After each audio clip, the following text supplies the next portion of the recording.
Ir al trabajo con dolor de cabeza después de una reunión o fiesta no es fácil.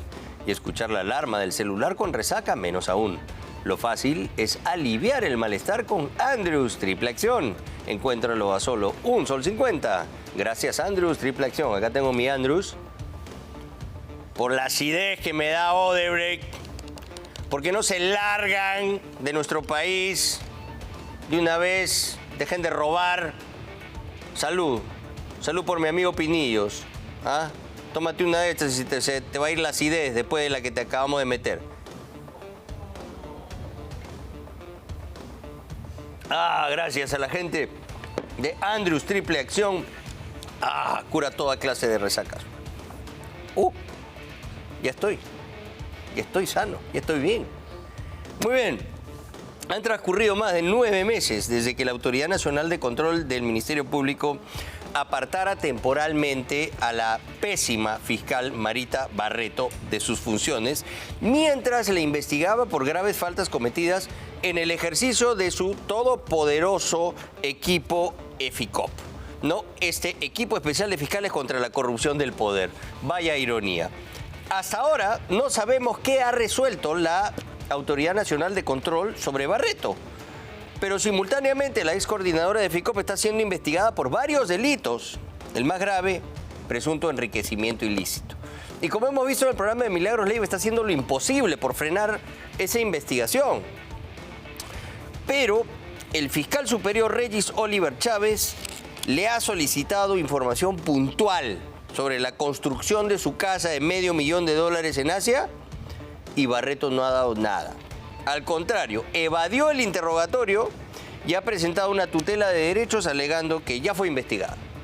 Maricelo del Castillo ha tenido acceso a un inusual informe firmado por la propia Barreto para explicar cómo construyó la casa de Asia, pero lejos de dar explicaciones termina contradiciéndose, porque no tiene cómo sustentar el patrimonio necesario para haber construido semejante mansión en Asia. Y ella misma lo admite. Es increíble, ¿eh? No lo van a poder creer. La victimización de la apartada fiscal Marita Barreto trascendió a su testimonio frente a la Fiscalía, que le exige que responda por el presunto desbalance patrimonial que hasta el día de hoy no puede justificar. Este es el informe emitido el fiscal Regis Chávez, donde Marita Barreto responde, según sus propias palabras, ante el reportaje ilegal de Contracorriente que expuso su millonaria casa. Pero es la propia declaración de la fiscal que evidencia que no pagó impuestos por su millonaria casa. Su trabajo de investigación responde a informaciones que recoge de sus fuentes sin acompañar ningún elemento que corrobore su dicho. Este es el documento que corrobora nuestra denuncia, presentada en enero de este año en exclusiva por Contracorriente, que evidencia que la fiscal Barreto no declaró la construcción de su ostentosa casa de descanso en Asia. La vivienda se encuentra sin registrar ante la Oficina de Registros Públicos. Recién a inicios de este año se ha iniciado con el trámite administrativo para su respectiva inscripción. Es la confirmación de la fiscal Barreto, quien declaró bajo juramento que su inmueble no está registrado en los registros públicos, tal como lo puso al descubierto Contracorriente. Yo tengo una casa construida y no la declaré ante la municipalidad, estoy evadiendo tributos municipales. Corresponde a la municipalidad hacer una inspección y determinar desde cuándo estuvo construida la casa. La vivienda se encuentra sin registrar ante la Oficina de Registros Públicos, en razón de que hasta el año pasado recién se ha culminado con los requisitos del condominio y la municipalidad. Así es la justificación de la fiscal Barreto para no declarar su casa de 2 pisos con piscina y lujosos acabados que ella misma le ofreció en $500,000 en Asia, es que no se habrían cumplido ciertos requisitos con el lujoso condominio Fundo Pradera y con la municipalidad de Cañete. Acá la pregunta sería, tener un primer piso de piscina y no declararlo ante la municipalidad al 31 de diciembre de ese este año constituye evasión de impuestos municipales. Respuesta: sí constituye evasión de tributo predial y de arbitrios. Los requisitos del condominio no existen ni para declararlo ante la municipalidad ni para declararlo ante registros públicos. Marita Barreto no solo se puso en evidencia al confesar que no registró su casa, sino que también en el punto 5.2 de su respuesta declara que el valor de la construcción de su casa es de 490.000 soles. La fiscal no pudo mentir frente al Ministerio Público y dio una cifra muy superior a los que originalmente declaró. Entonces, ¿por qué le mintió a la SUNARP con el valor de su casa? Si en su declaración de febrero de este año la fiscal Marita Barreto declaró que su casa valía 490.000 soles, ¿por qué en el adelanto de legítima a favor de su hijo, Jorge Solís Barreto, tan solo 3 meses antes declaró que su casa tan solo valía 50.000 soles? Es decir, 440.000 soles menos. Esta es una práctica por la cual uno oculta patrimonio, oculta activos, más si hago un anticipo ilegítimo. Yo no puedo entre el 15 de noviembre y el 3 de febrero crecer mi patrimonio de 50.000 a 490.000. ¿Eso se puede? No. Eso se llama subvaluación de un inmueble o ocultamiento de un activo. Pero esto no es todo. La fiscal dice que hemos creado una historia falsa desde todo punto de vista, en la que hemos indicado que estaría vendiendo su casa por $500.000. Nunca existió esa propuesta. A continuación, se lo recordamos. Nosotros estamos pidiendo 500.000, pero es negociable. Quizá porque logramos documentar con pruebas irrefutables que se había construido una ostentosa casa de descanso en Asia. Es temerariamente que nos cataloga como una organización criminal. Pero no somos los primeros periodistas calumniados o etiquetados por Barreto solo por haberla puesto en evidencia. La acusación que han hecho contra ustedes por organización criminal, yo lo he vivido. Lo he vivido 6 años mediante la persecución inhumana, inmoral, ilegal por parte de Marita Barreto y los suyos.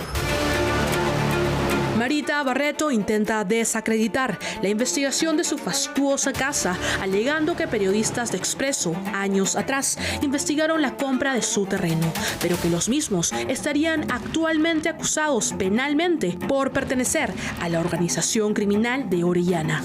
¿Qué es lo que hacen? Incluir a periodistas en investigaciones criminales. Este año, el juez Richard Concesión Carhuancho archivó definitivamente esa mala acusación que se me hizo desde la Fiscalía digitada por Marita Barreto. Eso fue una maniobra torpe por parte de la fiscal para tratar de amordazarme, de callarme y sobre todo que la investigación que había lanzado no prospere.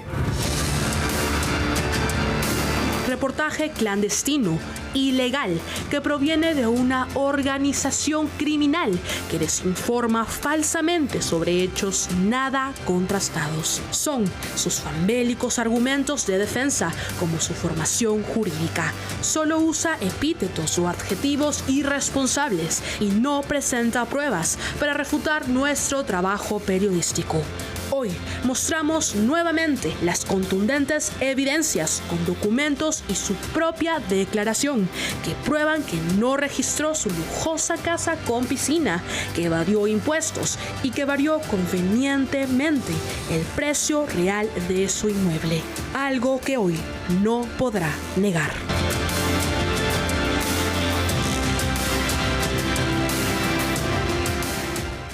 Bueno, y tenemos el honor de tener con nosotros esta noche a Juan Paredes Castro, que no necesita ninguna introducción, es una eminencia en el periodismo, y le queremos preguntar respecto de cómo él percibe esta situación en la que varios medios de comunicación están siendo hostigados, acosados legalmente, incluso por parte del gobierno. Nosotros aquí nos hemos solidarizado con Latina Televisión por las denuncias que provienen de una persona muy cercana al círculo de poder de Dina Boluarte, Juan José Santibáñez. pero nosotros también hemos sido víctimas de este mismo acoso. Bueno, nosotros no reclamamos nada, sabemos que somos acá los lobos solitarios, pero la verdad que es una situación preocupante. ¿Cómo estás, Juan? Gracias por estar con nosotros esta noche.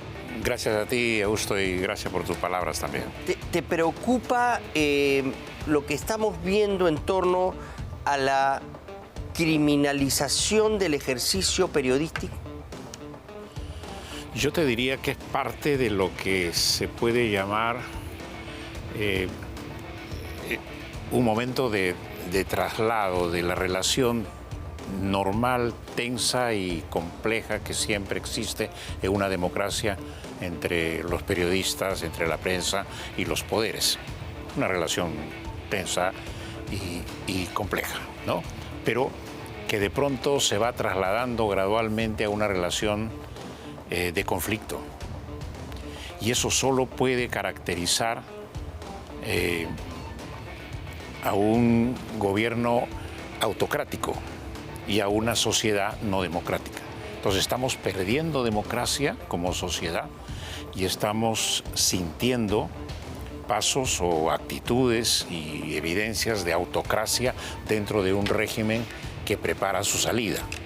Ahora, porque los regímenes que ambicionan prolongar su poder tienen el mismo comportamiento, comportamiento autocrático y oscuro. Y un régimen como Dina Boluarte que se va, tiene también esa misma oscuridad. Entonces, para la prensa, que lo que necesita es luz sobre esa oscuridad, empiezan las cosas a ponerse peor. Que hay mucha oscuridad, ¿no? Y sí es cierto, y quería un poco ahondar en un concepto que acabas de plantear. Mientras más libre es la prensa en un país, es un indicador de que la democracia es más saludable. Claro, porque a veces se piensa que la prensa está solamente para informar y opinar, ¿no? Y que su papel es más o menos restringido a eso. Tú informa y opina. Y como ahora vivimos el tiempo de las redes sociales y del Internet, bueno, muchos que informan y opinan, no siendo periodistas, se sienten periodistas también. Entonces, para marcar esa diferencia, el buen periodismo tiene que hacer su papel, que no solamente es informar y opinar, sino dar muestras y pruebas de que el periodismo puede garantizar el funcionamiento de la democracia. O sea, su papel es garantizar la democracia, que el orden de los poderes públicos respondan a sus fines y medios legales y constitucionales. Nosotros hemos sido denunciados por acoso por el fiscal José Domingo Pérez y el fiscal Rafael Vela, porque fuimos simplemente a buscarlos, porque no nos atendían, no nos daban entrevistas, y un equipo debidamente identificado como prensa de Willax Televisión se le acercó cuando estaba subiendo su auto y le planteó si tenía él intenciones de responder algo. Nos dijo que no, cerró su ventana y se fue. ¿Eso es acoso, Juan Paredes Castro? Bueno, eso es alejamiento del funcionario público de su responsabilidad de informar, de su responsabilidad de transparencia. Yo te diría que la prédica de la transparencia y la acción de la transparencia se está yendo por los suelos, porque el primer deber del funcionario público es el de rendir cuentas. Ya, en todo caso, y la prensa está para eso. Pero en todo caso, no confía en nuestros medios, está en su derecho. Ellos saben que somos muy críticos de su gestión. En fin, pueden decir, no voy a declararles. Pero de ahí a que nos denuncien por acoso, o sea, ¿eso es acoso? ¿Califica claro, como acoso que un periodista vaya a buscar en este caso, a un funcionario y le pida En este caso, el fiscal Vera podía haber salido y con toda cortesía decir, señores, me disculpan, pero hoy día no hago declaraciones. Lo hizo y después nos denunció por acoso. Bueno. Y el otro que estamos viendo acá nos atiende, ahí está la reportera conversando con él, lo ven en pantalla, y después nos denuncia por acoso porque dice que ella no lo dejaba subir a su carro cuando está rodeado de estos mastodontes de seguridad del Estado, y vemos que efectivamente se sube a su carro y se va. ¿Eso configura acoso, a tu parecer? Porque los periodistas, mira, sabemos y tenemos como límite máximo la ley. No tenemos otro límite en nuestra actuación con libertad que la ley. Pero el funcionario público, el que tiene poder, lo que hace con la ley es instrumentalizarla contra la prensa, porque no tiene otra forma de presionar. O sea, un funcionario público no tiene poder económico, por lo tanto, podría no ofrecerte o ejercer una presión por soborno, no lo podría hacer, ni tampoco mediante la publicidad, pero lo hace mediante la ley. O sea, el recurso de la demanda, ¿no? En primera instancia, o la apertura de una... Por eso es perturbador el hecho de que Juan José Santibáñez, una persona que sabemos es el círculo de la más absoluta confianza de la persona más poderosa del país, la presidenta Dina Boluarte, le entable una demanda por reglaje a un equipo periodístico que efectivamente estaba investigando quiénes entraban y salían de su casa. Podríamos estar hablando de otro Zarratea, que sabrá Dios qué.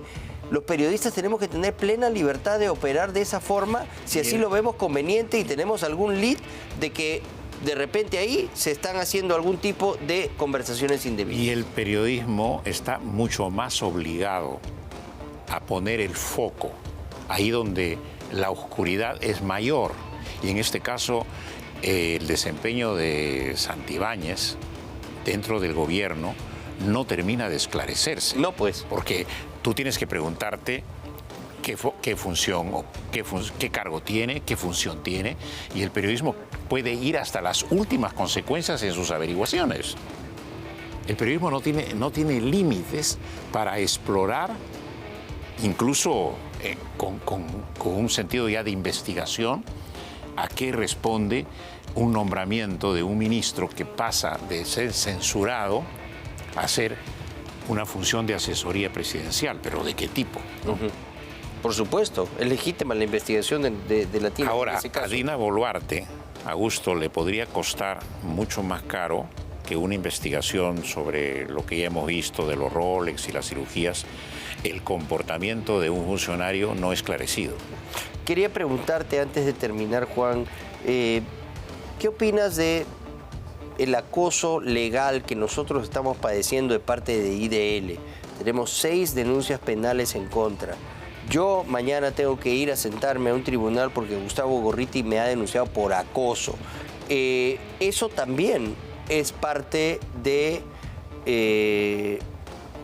un ataque contra medios que le son incómodos a esta ONG que sabemos tiene cierta influencia y poder detrás del Ministerio Público.